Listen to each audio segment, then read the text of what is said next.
02.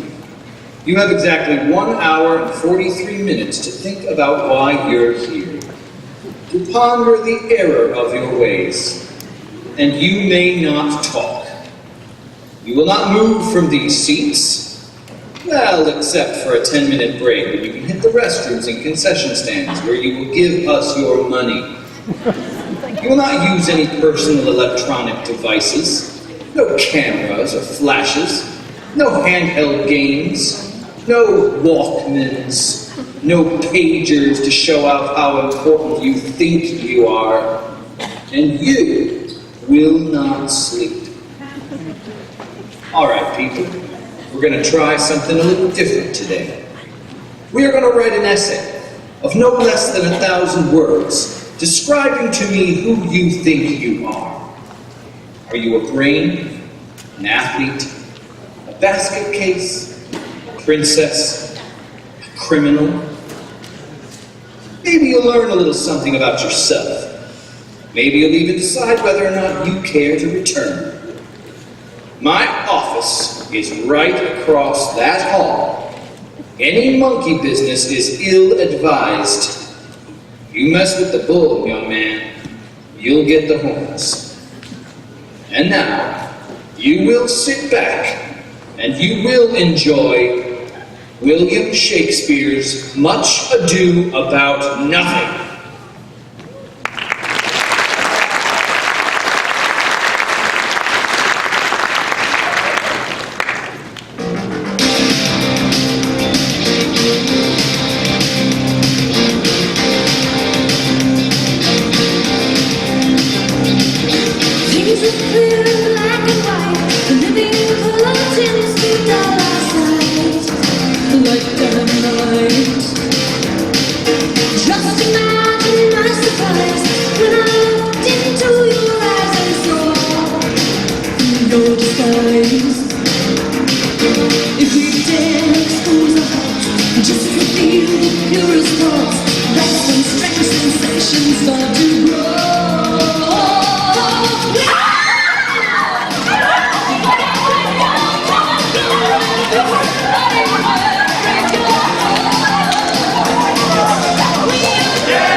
Messina!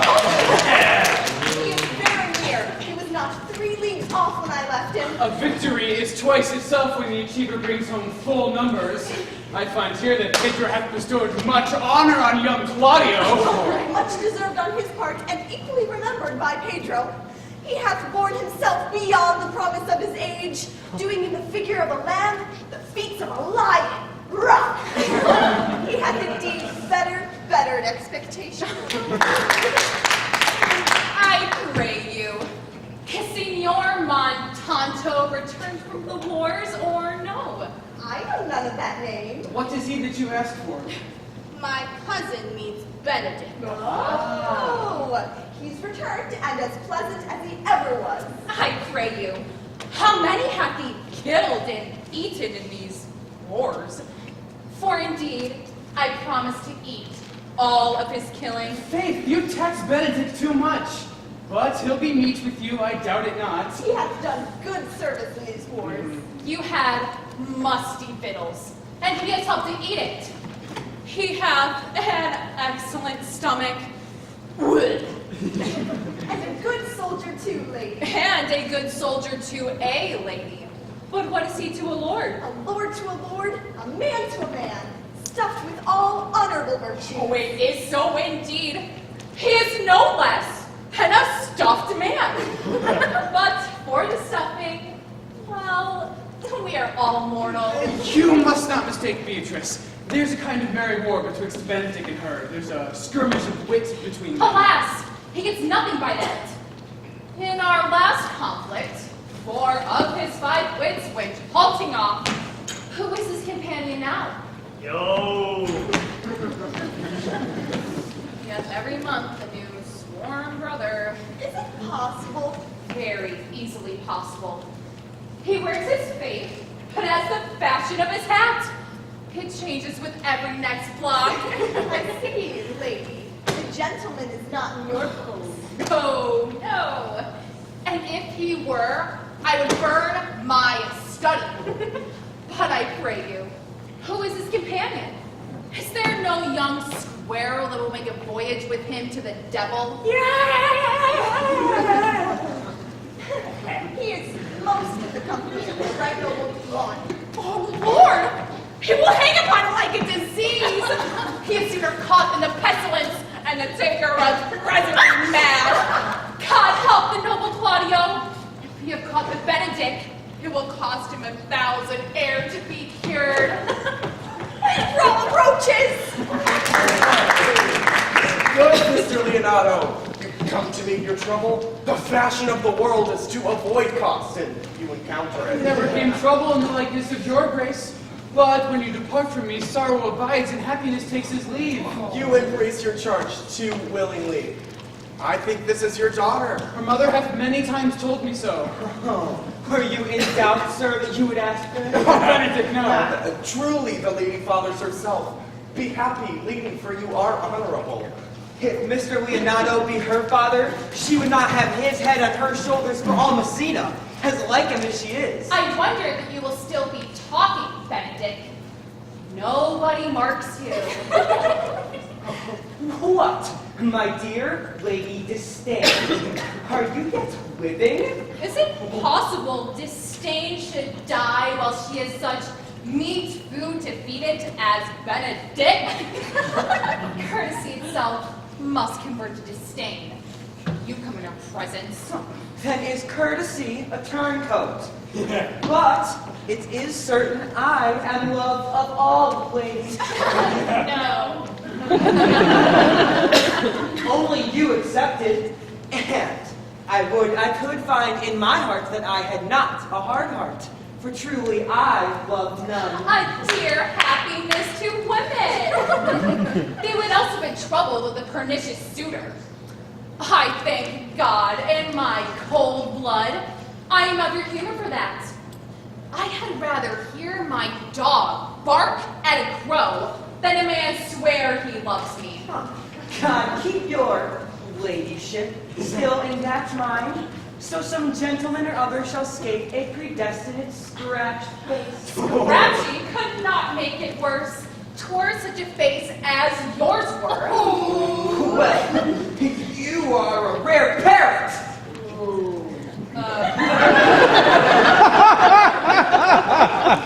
A bird of my tongue is better than a beast of yours. I would my horse had the speed of your tongue, but keep your way. I am done. You always end with Jade's trick. I know you of old. This is the sum of all. Claudio, Benedict, my dear friend Leonardo heartily prays some occasion may detain us longer. I dare swear he is no hypocrite, but prays from his heart. If you swear, my lord, you shall not be forsworn. Let me bid you welcome. My lady, being reconciled to Pedro, your brother, I owe you all duty. I thank you. I have not of many words, but I thank you. Please eat your bracelet on. We will go together.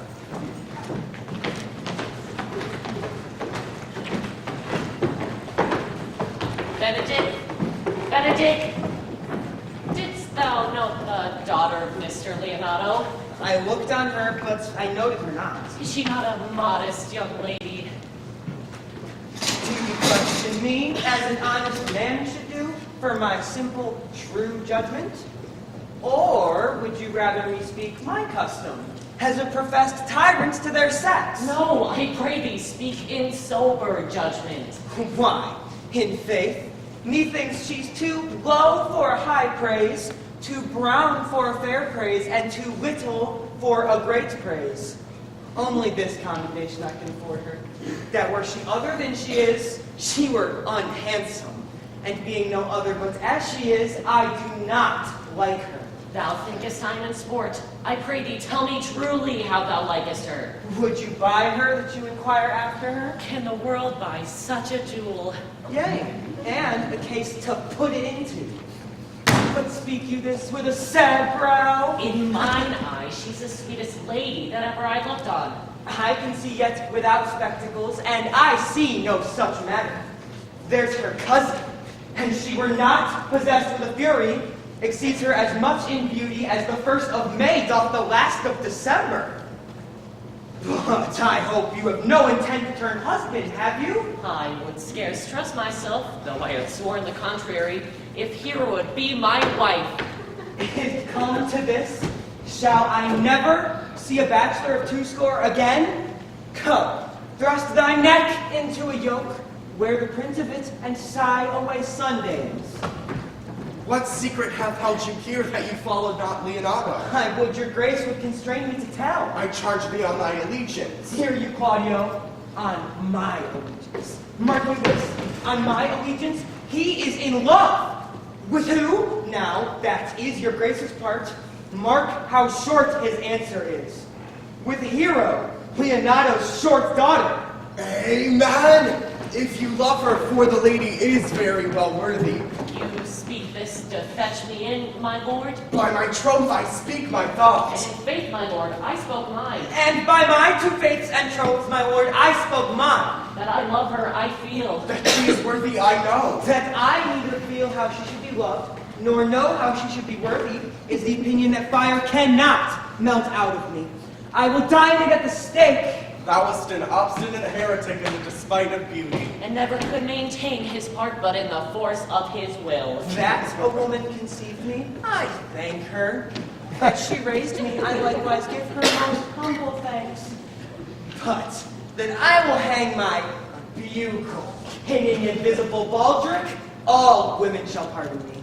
Because I will not do them the wrong to mistrust any. I will do myself the right to trust none. I will live a bachelor. I shall see thee ere I die. Look pale with love. With anger, with sickness, or with hunger, not with love. Well, as time shall try. In time, the savage bull doth bear the yoke. The savage bull may, but if the ever sensible Benedict bear it, pluck off the bull's horns and set them in my forehead, and let me be vilely painted, and with such great letters as they write, "Here is good horse for hire." Let them signify under my sign, "Here you may see Benedict, the married man." This should ever happen. That wouldst be a horn mad. Nay, mock not, mock not. I leave you. My liege, your highness, now may do me good. My love is thine to teach. Teach it, but how?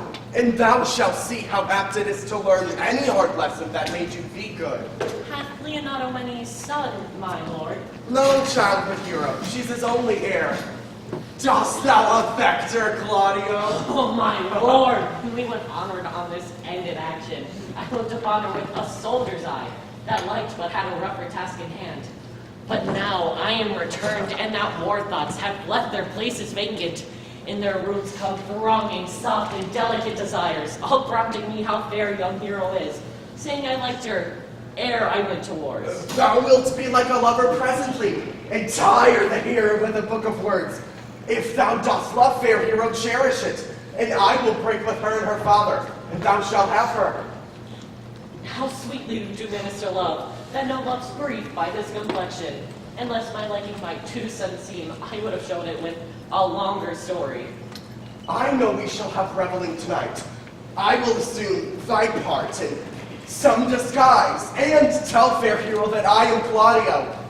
And in her bosom I'll unclasp my heart, and take her hearing prisoner with the force and strong encounter of thy amorous tale. Then after, to her father I will break, and the conclusion is, she shall be thine. In practice, let us put it presently.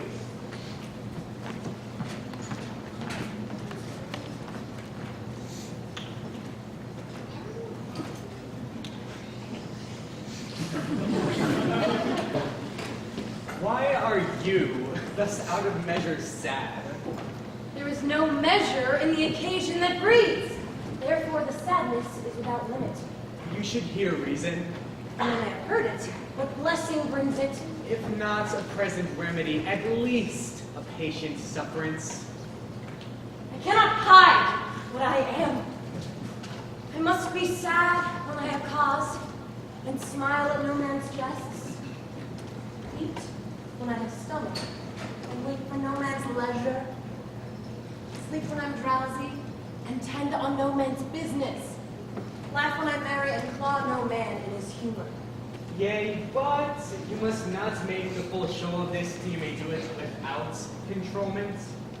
You have of late stood out against your brother, and he hath taken you newly into his grace where it is impossible. You should take true roots but by the fair weather that you make yourself. I had rather be a canker in a hedge than a rose in his grace, and it better fits my blood to be seen of all than to fashion a carriage to rob love from any. In this, though I cannot be said to be flattering honest, it must not be denied that I am a plain-dealing villain. If I had my mouth, I would bite, and if I had my liberty, I would do my will. And in the meantime, let me be that I am, and seek not to alter me. Can you make no use of your discontent? I make all use of it, for I use it only. What news brought you?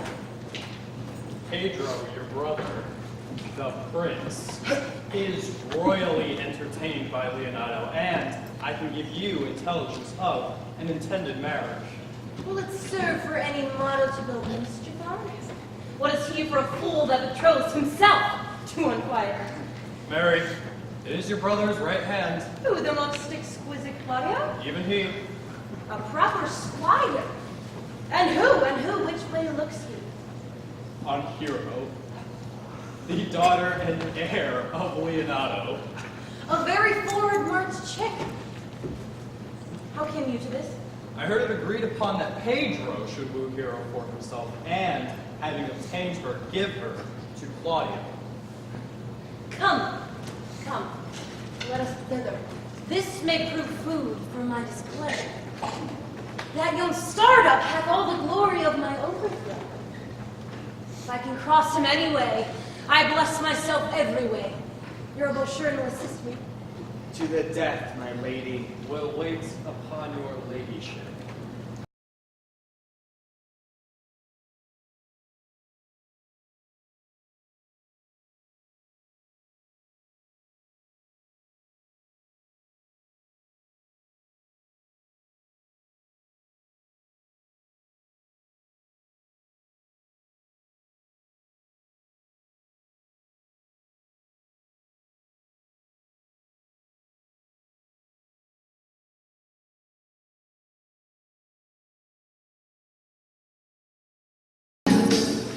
Is not Jane here? I saw her not. How tartly that gentlewoman looks. I never can see her. I'm heartburned an hour after. She is of a very melancholy disposition. Between her and Benedict, the one is too like an image and says nothing, and the other's ever more tattling. By my troth, thou wilt never get thee a husband if thou be so shrewd of thy tongue. So, by being too cursed, God sent you none. Just as he sent me no husband, for the which blessing I am at him upon my knees every morning and evening. Lord, I cannot endure a husband with a beard on his face. I had rather lie in the woolen. You may light on a husband that hath no beard. What should I do with him? Dress him in my apparel and make him my waiting gentlewoman? He that hath a beard is more than a youth, and he that hath no beard is less than a man. And he that is more than a youth is not for me. And he that is less than a man, I am not for him. Well, I hope to see you one day fitted with a husband. Not till God make men of some other metal than earth. Would it not grieve a woman to be overmastered with a piece of valiant dust? No, uncle. All mine. The revelers are entering. Make good room.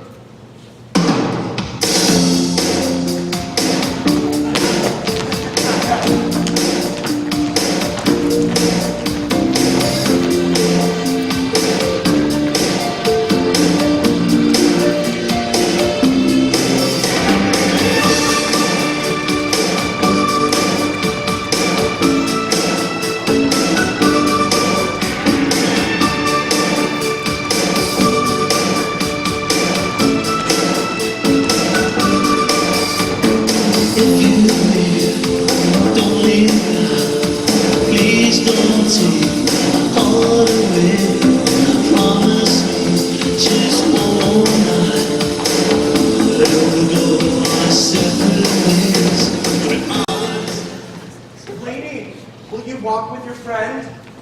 I am yours for the walk, and especially when I'm locked away.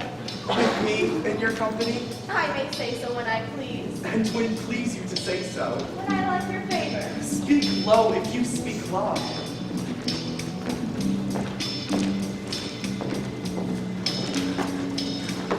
Oh, I wish you could like me. So would not I for your own sake, for I have many ill qualities. Which is what? I say my prayers aloud. I don't want to be better for it. The hearers may cry amen. God, match me with a good dancer. And God, keep him out of my sight when the dance is done. No more words. Will you not tell me who told you so? No, you shall pardon me. Nor will you not tell me who you are? Not now. That I was disdainful and that I had good wit. Well, this was Benedict that said so. What's he? I'm sure you know him well enough. Not I, believe me. Did he never make you laugh? I pray you, what's he? Why, he's the prince's jester, a very dull fool. His only gift is in devising impossible slanders. None but libertines like him, and the commendation's not in his wits, but in his villainy, for he both pleases men and angers them, and then they laugh at him and beat him. I am sure he is in this fleet. I would he had boarded me. When I know the gentleman, I'll tell him what he said. Do. He'll but break a comparison or two on me, which not marked at or laughed at strikes him into melancholy. He must follow the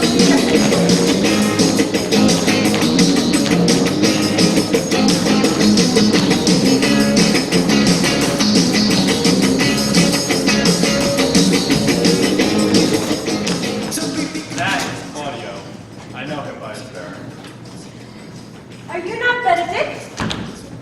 know me well. I am he. You are very near my brother Pedro and his love. He is enamored on Hero. I pray you, dissuade him from her. She is no equal for his blood. You made your departure in honest manner. How know you he loves her? I heard him swear his affection. So did I too. And he swore he would marry her. Come, let us to the banquet.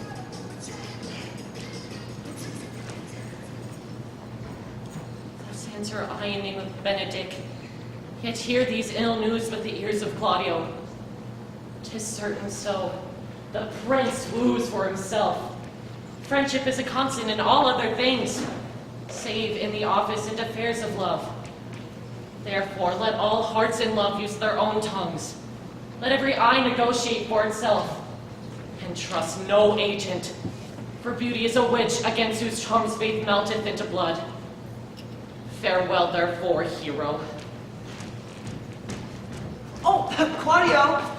Yea, the same. Come, will you go with me? Pedro has got your hero. I wish him joy of her. Do you think Pedro would have served you thus?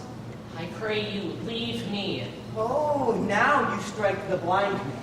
'Twas the boy that stole the meat, and you'll beat the post. If it will not be, I'll leave you. Alas, poor hurt thou! Now will he creep? But that Beatrice should know me and not know me. The prince's jester! It may be I go under that name because I am married. Ha! I'm not so reputed. It is the base, though bitter, disposition of Beatrice that puts the world into her person and so leaves me out. Well, I'll be revenged as I may. Where's Claudio? Did you see him? Troth, my lord, I found him here as melancholy as a lodge in a warren. I told him, and I think told him true, that you had got the good will of this lady. Have you stolen his bird's nest? I will but teach them to sing and restore them to their owner. If their singing answer your saying, by my faith, you say honestly. Beatrice hath a quarrel to you. The gentleman told her she is much wronged by you. Oh, she misused me. She told me, not thinking that I had been myself, that I was the prince's jester. But I was duller than a great thaw, huddling jest upon jest, that I stood like a man in the mark with a whole army shooting at me. She speaks poniards, and every word stabs. If her breath were as terrible as her terminations, there were no living near her. She would infect to the North Star. I would not marry her, for certainly while she is here, all disquiet, horror, and perturbation follows her. Look, here she comes. Will your grace command me any service to the world's end? I will go now on the slightest errand to the antipodes that you can devise to send me on. I will fetch you a toothpicker from the furthest inch of Asia, fetch you a hair off the great champ's beard, rather than hold 3 words conference with this harpy. You have no employment for me? None but to desire your good company. Oh, God. Here's a dish I love not. I cannot endure this lady tongue. Come, lady, come. You have lost the heart of Benedict. Indeed. He lent it to me a while, and I gave him use for it. Double heart for his single one. Once before he wanted me with false dice. Therefore, your grace may well say I have lost it. You have put him down, lady. You have put him down. So I would not he should do me, lest I prove the mother of fools. I have brought Claudio, whom you sent me to seek. Why? How now? Wherefore are you sad? Not sad, my lord. How then? Sick? Neither, my lord. The boy is neither sad, nor sick, nor merry, nor well, but something of a jealous complexion. In faith, lady, I think your pleasing to be true, though his conceit is false. Here, Claudio, I have wooed in thy name, and fair hero is one. I have broke with her father, and his goodwill is obtained. Name the day of the marriage, and God give thee joy. Take of me my daughter, and with her my fortunes. His grace hath made the match, and all grace say, Amen to it. Amen.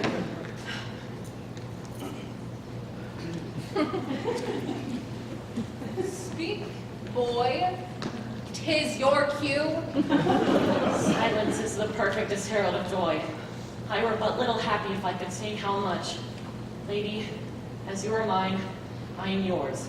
I give away myself for you and dote upon the exchange. Speak, cousin.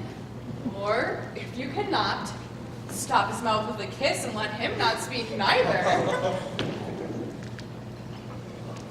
I should. Yeah.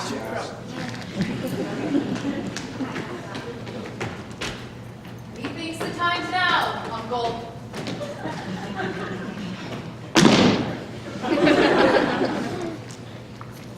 In faith, lady, you have a merry heart. Yea, my lord. I think it's port full. My cousin tells him in his ear that he is in her heart. And so she doth, cousin. Good Lord for alliance! Thus goes everyone to the world but I. And I am sunburnt. I may sit in a corner and cry, I hope for a husband. Lady Beatrice, I will get you one. I would rather have one of your father's gettings. Have your grace near a brother like you. Will you have me, lady? No, my lord. Unless I might have another for working days. Grace is too costly to wear every day. But pardon me, I was born to speak all mirth and no matter. To be merry best becomes you, for you were born in a merry hour. Oh, my lord, my mother cried, and then a star danced, and under that was I born. Cousins, God give you joy. By my troth, a pleasant spirited lady. There's little of the melancholy element in her. She cannot endure to hear tell of a husband. By no means, she mocks all her wooers out of suit. She were an excellent wife for Benedict. Oh, if they were married but a week, they would talk themselves mad. Claudio, when mean you to go to church? Tomorrow, my lord. Time goes on crutches till love have all his rights. Not till Monday, my dear son, which is just 7 nights, and a time too brief too, to my mind. I warned thee, Claudio, the time shall not go dully by us. I will, in the interim, undertake one of Hercules' labors, which is to bring Benedict and Beatrice into a mountain of affection, the one with other. If you three will but minister such assistance as I shall give you direction. My lord, I am for you. And I, my lord. And you too, gentle hero? I will do any modest office, my lord, to help my cousin to a good husband. And Benedict is not the unhopefullest husband that I know. Thus far, can I praise him? He is of noble strain, of approved valor and confirmed honesty. I will teach you how to humor your cousin, so that you will fall in love with Benedict. And I, with your two helps, will so practice on Benedict that, in spite of his quick wit and queasy stomach, he shall fall in love with Beatrice. If we can do this, Cupid is no longer an archer. His glory shall be ours, for we are the only love gods. Yeah. Go in with me, and I will tell you my drift.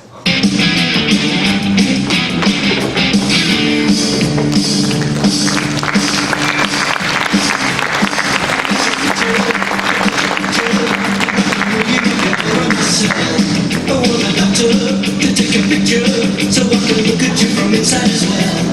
He gets me turning up, I'm turning down, turning up, turning back, turning Japanese. I think I'm turning Japanese, I really think so.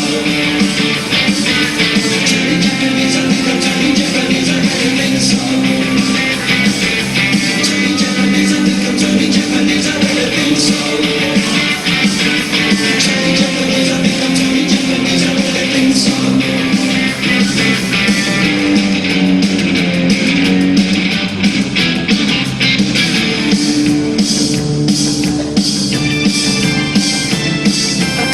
I got your picture, I'd like a million of them around myself. I want the doctor to take a picture, so I can look at you from inside as well. You can be turning up, turning down, turning up. It is so. Claudio shall marry the daughter of Leonardo. Yea, but I can cross it. Any bar, any crust, any impediment will be medicinal to me. I am sick, and 'tis pleasure to me. How canst thou cross this marriage? Well, not honestly, but so covertly that no dishonesty shall appear in me. Show me briefly how. I think I told you how much I am in favor of Margaret, friend to hero. I remember. I can, at any instant of the night, appoint her to look out at her friend's chamber window. What life is in that to be the death of this marriage? The poison of that lies in you. Go you to your brother.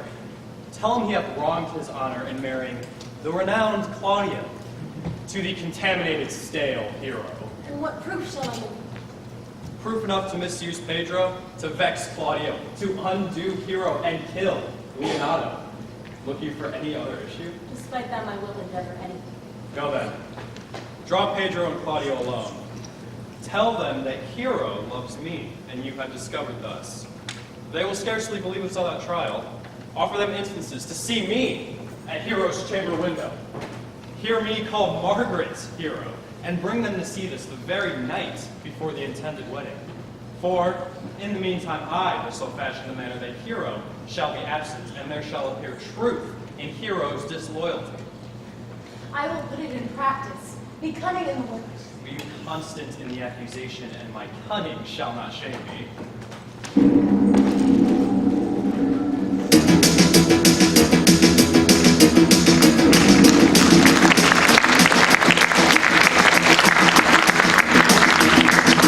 You had bombs breathing overhead.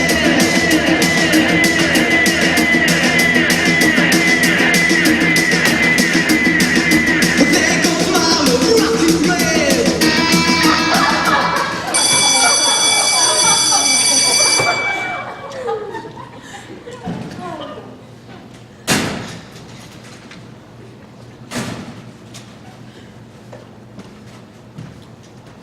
I do much wonder that one man, seeing how another man is a fool when he dedicates his behaviors to love, will, after he hath laughed at such shallow follies in others, become the argument of his own scorn by falling in love. And such a man is Claudio. I have known when he would have walked 10 miles afoot to see a good armor. And now he will lie 10 nights awake carving the fashion of a new doublet. He was wont to speak plain and to the purpose, like a soldier. And now he is turned. His words are fantastical banquets. May I be so converted and see with these eyes? Oh, I think not. I will not be sworn, but love shall never make me such a fool. One woman is fair, and yet I am well. Another virtuous, and yet I am well. Another is wise, and yet I am well. But till all graces be in one woman shall not come in my grace.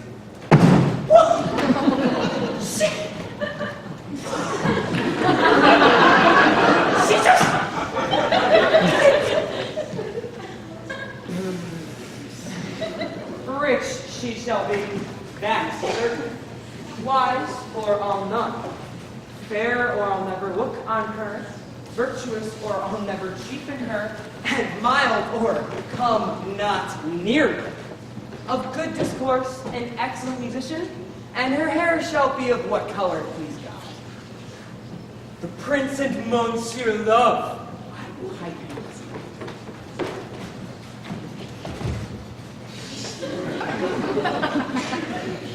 Come, shall we hear this music?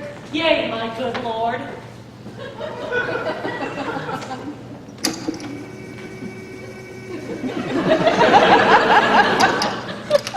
Software, Dion spoke so gentle, yeah. It makes it easier to bear.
my lord? No, faith, thou singst well. Enough. Had he been a dog that would have howled thus, they would have hanged him. Benedict hath hid himself. Oh, beat the hook well, this fish will bite. Come hither! What was it you told me of today? That Beatrice was in love with Benedict? What?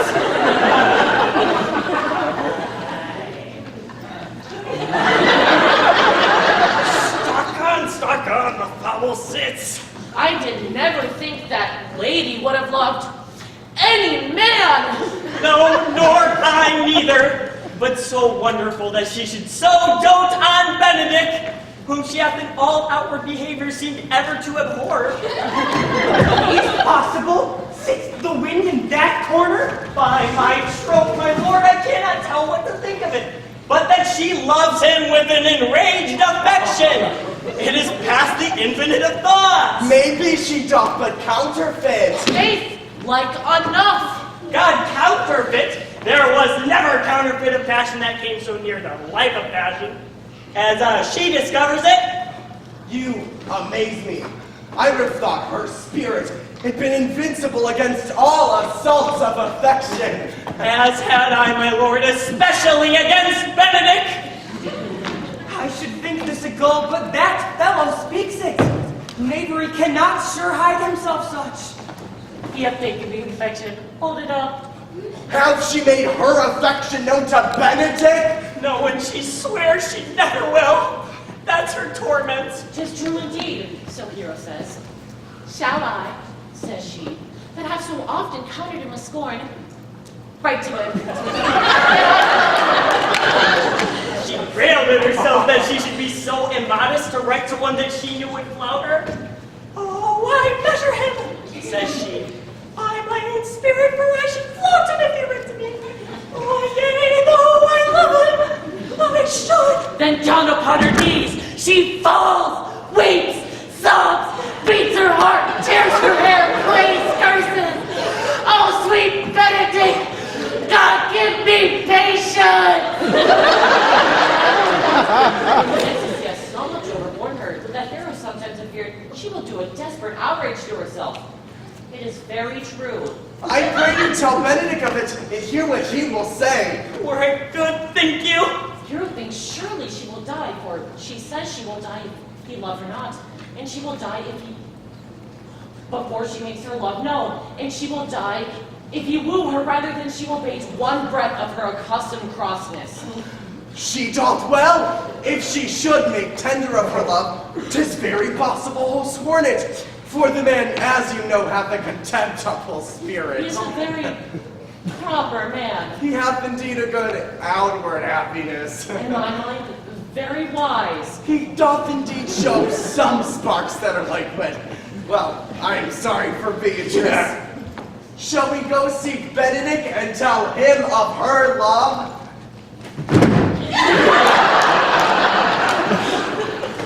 Never tell him. Let her wear it out with good counsel. Nay, that's impossible. She shall wear her heart out first. Let it cool the while.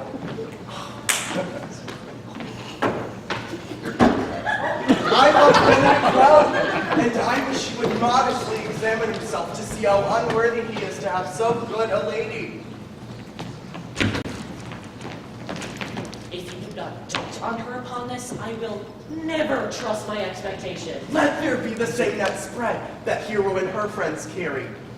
Let us send her to call him to practice.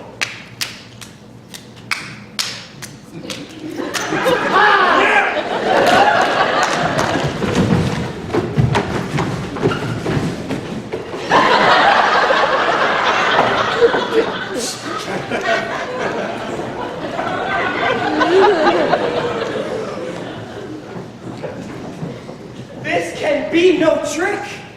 They have the truth of Mr. Hero. They seem to pity the lady. It seems her affections have their full bent. Of me? Why, it must be requited!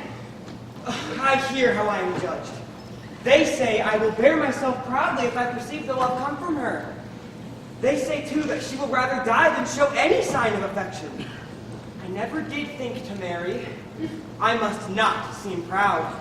Happy are they that hear their detractions and can put them to mending. They say the lady is fair. 'Tis true, I can bear the witness. And virtuous, 'tis a truth, I cannot reprove it. And wise, but for loving me. By my troth, I will be horribly in love with her. I may chance have some odd quirks and remnants of wit broken on me because I have railed so long against marriage. But doth not the appetite alter? A man loves the meat in his youth that he cannot endure in his age. The world must be peopled! When I said I would die a bachelor, I did not think I should live till I were married. Here comes Beatrice. By this day, she's a fair lady. I do spy some marks of love in her.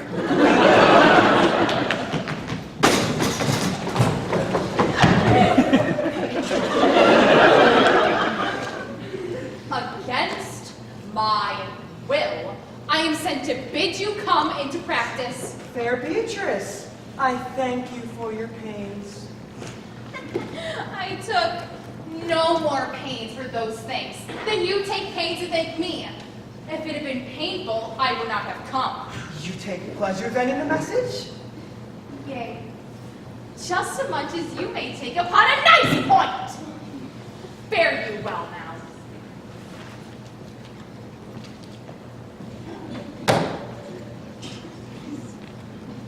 Huh. Against my will, I am sent to bid you come into practice. There's a double meaning in that. If I do not take pity of her, I'm a villain. If I do not love her, I'm a fool. I will go.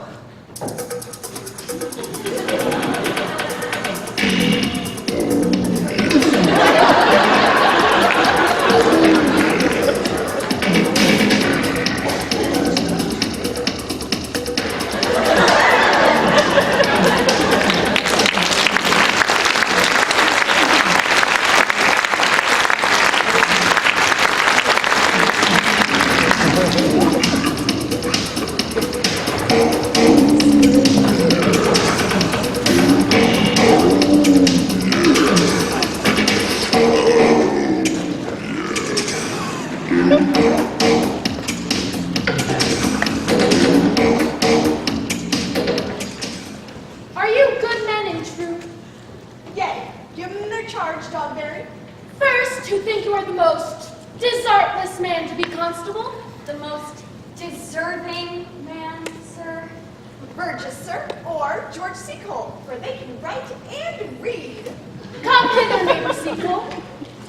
You are thought here to be the most senseless and fit man for constable of the watch. This is your charge. You shall comprehend all vagrom men. Apprehend all vagrant men, sir. How, if he will not send? Why, then take no note of him, but let him go and thank God you are rid of a knave. Well, sir. If you do take a thief, you may suspect him to be no true man. But for such kind of men, the less you meddle or make with them, why, the more is for your honesty. If we know him to be a thief, shall we not lay hands on him? Truly, by your office you may. But the most peaceable way for you, if you do take a thief, is to let him show himself what he is and to steal out of your company. You have always been called a merciful man, partner. Truly, I would not hang a dog by my wheel, much more a man who hath any honesty in him. 'Tis very true. This is the end of the charge. Well, masters, if there be any matter of weight chances, call up me. Keep your fellows' counsels and your own. We hear our charge. Let us go sit upon the bench. One word more. I pray you, watch about Leonardo's door for the wedding being there tomorrow. Adieu. Be vigilant, I beseech you. We shall be vigilant.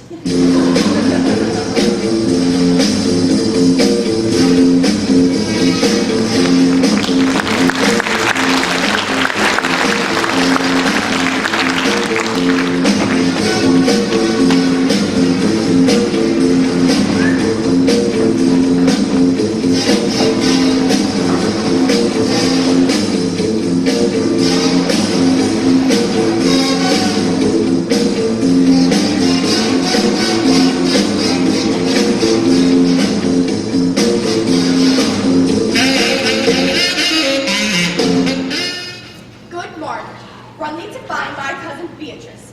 Whisper her ear and tell her I and Ursula walk in the open and our whole discourse is all of her. Say thou overheardest us. I'll make her come, I warrant you, presently. Our talk must only be of benefit. When I do name him, let it be thy part to praise him more than ever man did merit. My talk to thee must be how Benedict is sick in love with Beatrice. Of this matter is little Cupid's crafty arrow made. The pleasant end is to see the fish and greedily devour the treacherous bait. No, truly, Ursula, she is too disdainful. I know her spirits are as coy and wild as haggards of the rock. But are you sure that Benedict loved Beatrice so entirely? So says the prince and my new betrothed boy. And did they bid you tell her of it, hero? They did entreat me to acquaint her of it, but I persuaded them, if they loved Benedict, to wish him wrestle with affection and never to let Beatrice know of it. Why did you so? Doth not the gentleman deserve as full as fortunate a bed as ever Beatrice shall have? Oh, God of love, I know he doth deserve as much as being yielded to a man, but nature never framed a woman's heart of prouder stuff than that of Beatrice. Disdain and scorn right sparkling in her eyes, misprizing what they look on, and her wit values itself so highly that to her all matter else seems weak. Sure, I think so. And therefore, certainly it were not good she knew in love, lest she'll make sport at it. Why, you speak true. So turns she every man the wrong side out. Such carping is not commendable. Therefore, let Benedict, like covered fire, consume away inside, waste inwardly.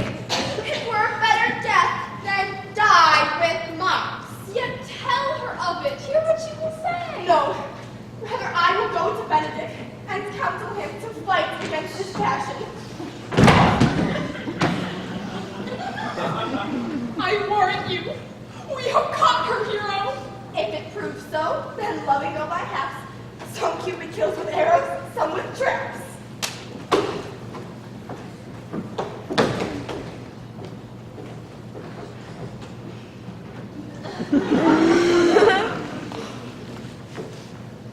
What fire is in my ears? Can this be true?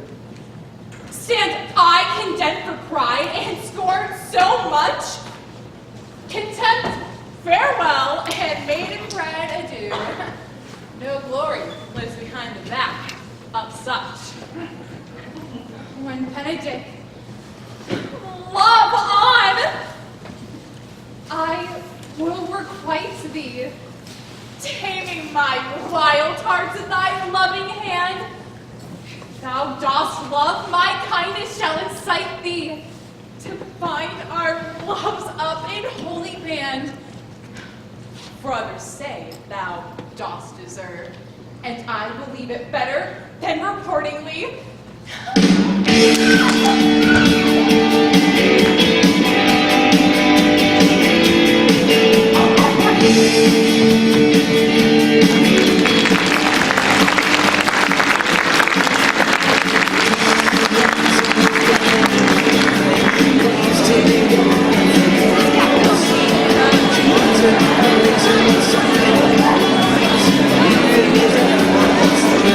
Vegas.